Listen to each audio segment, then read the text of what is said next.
guys, welcome back to Wild Moonlight Vlogs, or hello if you're new. My name is Raven, and on this channel I like talking about creating a cozy and balanced life. And today I want to talk about sort of introspection and creating boundaries and realizing when something isn't good for you. If you are new to this channel, you might not be aware that I used to have an Etsy shop. I was pretty happy with my shop, and I first opened my Etsy shop right out of high school. I did end up closing that shop and opening a new shop not too long after. I did a lot of learning in those two shops, and I was really proud of them. I am very passionate about making things. If you have seen any of my recent videos, I am always trying to like squeeze in a little bit of crafting and making things for my home or for my friends, and I realized that Etsy wasn't good for me. Now, it's not because of Etsy doing anything wrong. I didn't particularly have any issues with their recent changes. I know a lot of people were really unhappy with like the free shipping push. I loved that, honestly. I thought that was a great move. And the issue wasn't Etsy. It wasn't Etsy, it was me. And I wanted to sort of make a video talking about that because I feel like I'm not the only one. And I think with social media and numbers being so easily accessed, that it's just so easy to get caught up. Basically, why I left Etsy was because of the statistics that Etsy allows you to see, which are humongously beneficial as a shop owner and help you to create better products and listings. I was using the statistics not to reflect how well my shop was doing, but how worthy I was as a person. I really started to beat myself up. I have fairly low self-esteem, honestly. In high school, I saw grades as the same way, and I was always horrendously self-conscious about the fact that my grades weren't what they should have been. I think because I jumped from high school grades straight into Etsy before I even went to college, I continued with that thought process. And there are Etsy tools, not through Etsy, but through a third party, that will actually give you a grade, like an A through F grading system on how well your listings are, which makes it even easier for you to continue that thought process. I'm sorry, I don't have any notes written out, and I wish I did. Last year, my goal was to get to where I was making profit in my Etsy shop, and I pushed so hard, and I tried my hardest in a lot of aspects, and I was like, eat, sleep, breathe Etsy and YouTube, because I was also trying to get back into regularly creating content for YouTube as sort of like a traffic funnel for my Etsy. So I wouldn't say obsessed, but I was very passionate about my shop. Around October, maybe September, I was so burnt out, but I was like, come on, you gotta push through, gotta make it to, you know, the holiday season. That's when everything happens. And I got my biggest wholesale order to date. I was so grateful for it. That wholesale order did put me in the green or the black, whichever color that is. I think it's the black. On my spreadsheet it was green though. But I was making a profit. I made a profit throughout that year. I wasn't happy. And I wasn't happy because there were still listings I needed to be fixed. And I wasn't happy because I didn't have all of these graphics done. And I wasn't happy because my social media isn't growing. And I wasn't happy because I didn't reach this landmark, or I reached this landmark but I didn't celebrate it. That had been compounding for years. There were several years that I was running my shop almost as a full-time job. If you ask Zach, who has lived with me throughout this entire venture, I started the second Etsy shop after we had gotten together. He said I treated it like a full-time job because I was always working on it. I would take money from my full-time, or at certain points part-time job, and I would only invest in Etsy.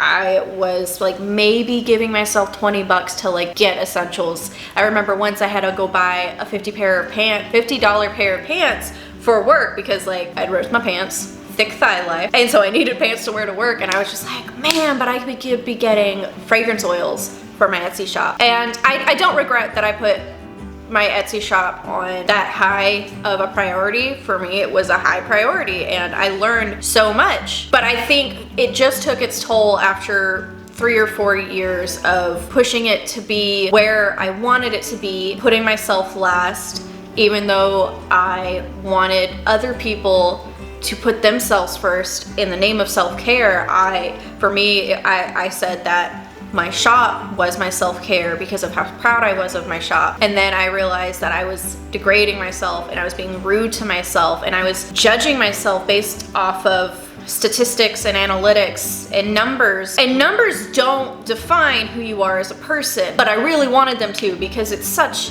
a measurable scale. Like, it just felt so overwhelming and I just need some coffee.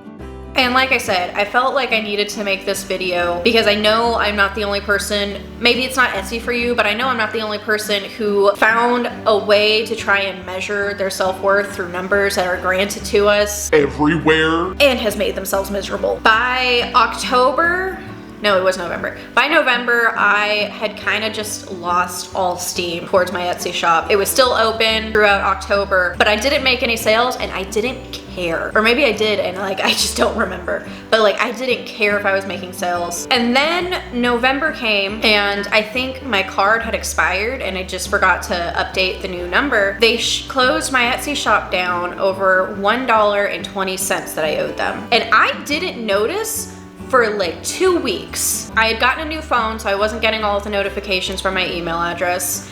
So I would like get on, no, I wasn't getting on to check if I had sales. Ooh, that makes me sound very irresponsible. I was being irresponsible.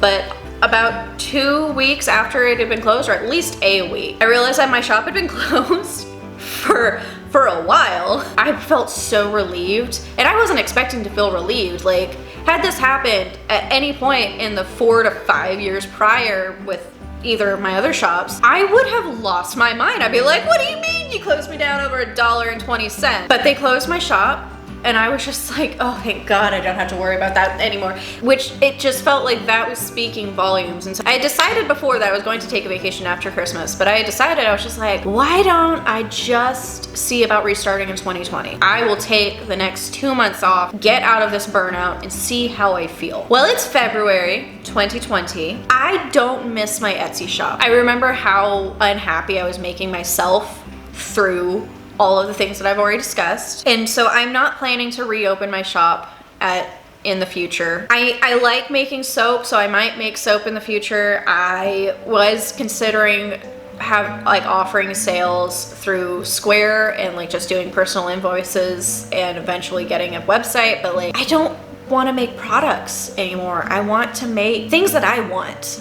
Basically, I think I'm a pretty goal-oriented person, and if I feel it in my gut that I am ready to make products again, then I will let you guys know. But for right now, I am focusing on my home. I'm focusing on my family. I am getting married this year. I'm not wearing my ring, don't mind me. But I'm getting married this year and it just feels really nice to be excited about that and not dreading something coming up that's gonna take away from my business. It sounds really horrible, but like, I know someone understands that. So I'm going to not dig a hole and try to explain it because it's just gonna get worse from there. I just feel like 2020 is gonna be a really good year. I am really focused on growing my YouTube channel, but I'm also trying extremely hard to make sure that I'm only using the numbers through YouTube Studio to just gauge whether or not that video did well or that thumbnail did well, not how I'm doing as a creator and as a person. So